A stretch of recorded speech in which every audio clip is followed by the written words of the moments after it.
जणांना प्रॉब्लेम येतो की एकतर हेअरच्या फ्रंटेजला कॅप आलेला असतो, फ्रंट लाईन गेलेली असते किंवा हेअर ग्रे होत आहेत आणि प्रत्येक वेळेस कलर करणं पण पॉसिबल होत नाही, तर त्याच्यासाठी आपण असा टॉपर यूज करू शकतो.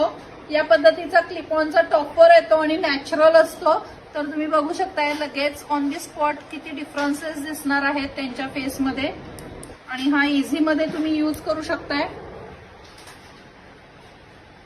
हो मॅमचा हा नॅचरल लुक रेडी. आणि ज्यामध्ये तुम्ही बघू शकताय त्यांची हेअरलाईन जी एकदम ब्रॉड होती ती बिलकुल पण दिसत नाही. आणि मेन म्हणजे यामध्ये हेअर कलर करायला लागणार नाहीये. तुमचे कलरचे व्हाईट केस आत हाईड झालेले आहेत आणि हा आहे आपण दिलेला एक नॅचरल लुक.